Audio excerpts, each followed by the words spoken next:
Hey folks, welcome back to the Edupedia world, and I am Abhinay Gupta. And today again, we will continue with the audit and the auditors. Right? So in the previous lecture, we have already understood the concept of audit and who the auditor is. Right? And we have also been ahead to understand section 139 about the appointment of auditors. Right? So these sections 139 where it is incorporated by the Companies Act 2013, which talks about retirement, or which talks about appointment, reappointment and stuff. It also talks about a concept of rotation, right? That's a new concept that has been involved. So we'll understand all these things in detail, right? But today when we have already understood the concept of appointment, we'll go ahead with understanding the concept of reappointment of an auditor, right? So section 139 subsection 9 deals with the reappointment of the retiring auditor. So now understand one more thing. When we talk about reappointment of retiring auditor, right? So this doesn't mean that the auditor is retiring only after the period of 5 years. No, right? Because every single year, the appointment of auditor is put forward in front of the members in the AGM for ratification. Remember we considered it in the previous class? It's about ratification. So every single AGM, right, the reappointment takes place via ratification. Right? But there are certain situations, certain conditions which will allow reappointment of the retiring auditor. Because at every AGM they are actually retiring and then ratification happens and they continue. Right? So the auditor who is retiring will be reappointed only if, number one, he is not disqualified. Now when we say disqualified, right? Yeah, other professional misconduct and other kinds of disqualification that we talk about, definitely it gets attracted. Right? I mean, if any of such disqualification is attracted, this auditor will be disqualified and will not be reappointed. Means the ratification will not be done.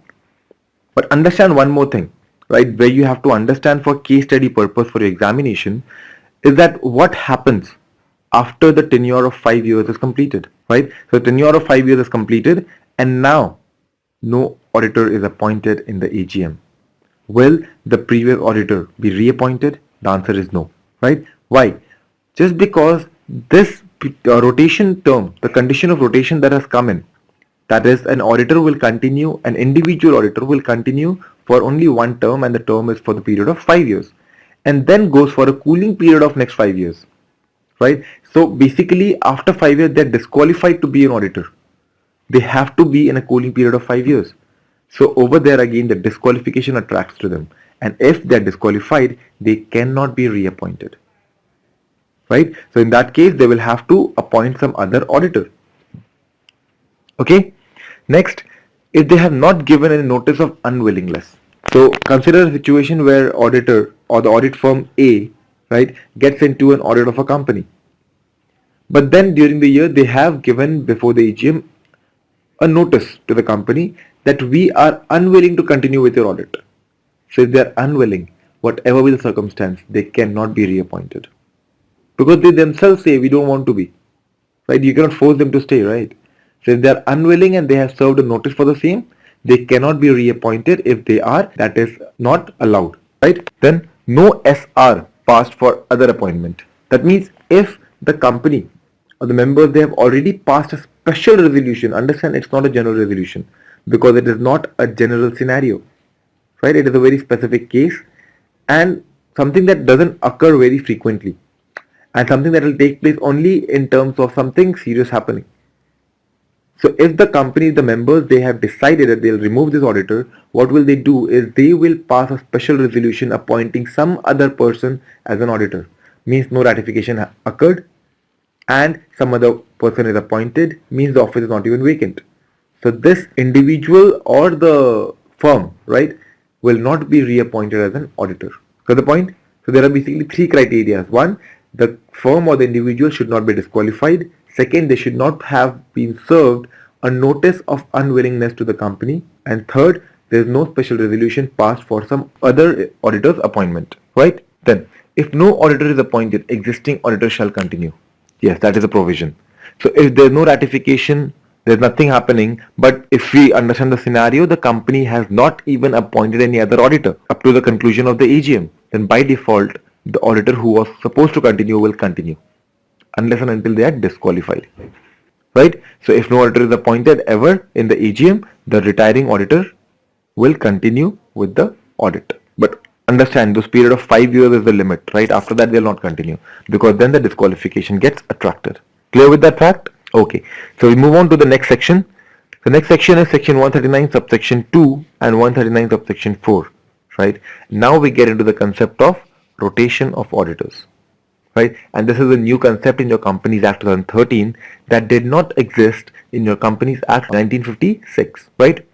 So when we talk about rotation, first we'll understand which are the type of companies to whom this provision will attract, right? So basically this provision will attract to all the listed companies. So any company that is listed, that means it is big, operating very well, will have to follow the concept of rotation of auditors. Otherwise, the companies which are prescribed in the Rule 5 will also provide by the same section, right? So who are those companies? So we don't consider small companies to do this, yeah. So if there's a very small company with a very low turnover, low income, right, they can continue for n number of years with the same auditor. Because they're not performing so well, they're not performing so huge, so there's no requirement of them to get into any further compliances, right? It's okay if they're continuing with a single auditor. But companies are performing well. They have to look for their compliances. There are risks involved, right? The risk has to be eradicated from there. It has to be reduced, right? So that is the purpose why there are certain companies or there are certain benchmarks. So the Companies Act has laid down certain benchmarks that beyond this, all the companies will have to abide by the concept of rotation to minimize the risk, right? So who are the companies prescribed under Rule 5? Number 1, an unlisted company with paid up share capital of rupees 10 crores or above. So any company that has a paid up share capital of below 10 crores will not be required to abide by this section unless, right, there's one more condition at the end, unless that condition stands true, not be generally required, right? Second, so we have covered all the listed companies, and in unlisted we have provided a benchmark that only the companies above the paid up share capital of 10 CR. Now if we talk about a private company, over here also we have a benchmark. Not all private company will have to abide by the concept of rotation, but yes, the private company with the paid up share capital of 20 CR and above, right, they will have to. Any private company which has a capital of 20 CR and above will have to abide by the concept of rotation. If it is below 20, we'll check just one more requirement. And that requirement is if they have, right, a public loan from any financial institution of rupees 50 crores or above, right? So there are two limits to be checked. Understand, it's either a listed company, always allowed, unlisted and private, right? There is a benchmark above which they'll have to follow the rotation, below which they may not. But below which also, if they have a borrowing from a public financial institution of over 50 CR, all of them will have to, right? Otherwise, any company below the limit of 10 CR for unlisted company, 20 CR in the private company in terms of paid up share capital will not be required to follow the concept of rotation of auditors. Clear with the concept? This is the only thing required over here. Great. We move ahead. The section does not apply to a one-person company. Obviously, it's a small company, right? One person handling the company. There's no concept of rotation. Carry on with the company. We don't care about what is the limitation, what are this, what are that, nothing. If it's a one-person company, this section is bluntly not applicable. Okay? So now we understand the manner of rotation of auditors. We understood, okay, rotation is something that has come in. These are the categories of companies, these are the benchmarks above which the company will have to abide by the concept of rotation, right? But now how? How will that rotation take place is the question, right? So in this part, we'll be addressing that how, right? So this how applies in two cases, two separate cases. Either the auditor is an individual or the auditor is a firm, right? So if the auditor is an individual, then the individual can be appointed for a maximum tenure of 1 term, right? And every term as defined by the Companies Act 2013 constitute a period of 5 years. right? So consecutively a period of 5 years will be considered as one term. So any individual cannot be appointed for more than a period of one term, right? So if there is an individual, say Mr. A, right, who has been an auditor for firm XYZ, right, then what happens is Mr. A starts in 2000, continues on 1, on 2, 3, 4, 5. When the 5 years are over, right, Mr. A will not be allowed to continue for the next term because the entire term is over. Every year he has been ratified, but after 5 years he is disqualified to continue. Now he'll have to undergo a cooling period of 5 years. That means 5 years you will not be auditing this particular company. You can audit any other company. That is not a problem. So disqualification does not attract to the auditor, right? But the disqualification from auditing this particular company XYZ is attracted, right? So for the next 5 years, that is one more term, you will not be allowed to audit this company. Again, after 5 years, you can come back, right? So if we read it, individual appointment for maximum one term, and one term is 5 years. Reappointment only after 5 years of completing such term. Means you have completed the term in 2005. 5 years down the line, 2010, 11, you will be reappointed, if you will. Getting the point? Is there any confusion? I hope there is no confusion, right? That is why I'm repeating things and trying to explain it to you from different angles, right? Similarly, if we take the case of a firm. So a firm is appointed for a maximum tenure of 2 terms. That means one term is over and then the firm has to be reappointed for the next term. Understand, it is not, they don't say they'll be appointed for one term and that term for them is 10 years. No. Term is for 5 years. So after 5 years, even the firm will have to be reappointed. It is not ratification. Ratification occurs only in the second, third, fourth year, right? So after 5th year, it is not ratification, it is reappointment. And then again in the reappointment for the next term, again the mediocre years will be ratified. Getting the context, getting the sequence behind, right? It's the same thing for the individual and the firm. It is same tenure or term of 5 years. Same ratification process goes on between the term, right? But the firm is allowed to continue for 2 terms. It is just double of the same, nothing else, right? The entire procedure is re-performed, okay? And over here also the cooling period is again the same. It is not 10 years, it is 5 years, right? So they are reappointed only after 5 years of completing such term. So your term may be 1 or 2 when you have completed. After 5 years you can be reappointed. Within that 5 years you cannot, right? Yeah, there are various loopholes in this. If you want the auditor to continue after 4 years, please appoint someone else. 1 year is over, recontinues. Because the term, right, when we say 5 years, it's not 1, 2, 3, 4, 5 basically. It's a term of 5 years.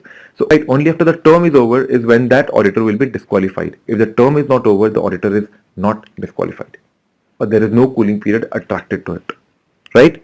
So you just let the auditor go after 4 years, take a break of 1 year and call him back if you want. Then the law is not going to prohibit you from that. Getting the point? Next, restriction on other audit firms. Now, what are other audit firms? Let's see. So in case of common partnership, that means Mr. A is a partner in firm ABC and also a partner in firm LMN, right? Yeah, they can be partner in 2 firms, right? So if ABC is disqualified or if ABC's tenure is over, even LMN will not be allowed to be the auditor. Why? Because understand, there is an influence of that partner. The partner has seen everything in ABC, right? With this company. That partner will same go and download that in LMN or maybe influence the audit, right? So again, our concept, the basic concept behind all this rotation is to minimize that risk. Understand? It is to minimize that risk. So it's as simple as that. If you have an influence in some other firm, we will not allow even that firm to come. Why? Because you may have an influence, right? So in case of common partnership, the other audit firm is also disqualified, right? And complies within 3 years from the date of commencement of this act for all existing companies. And this is one place to understand things. Now suppose, right, just suppose in 2013 or 14, this thing got applicable. Let's take an example. We are standing in 2017 now, right? So this is the year when this was applicable. But the auditor was continuing for a long time. And now they say rotation, yeah, rotation, term of 5 years.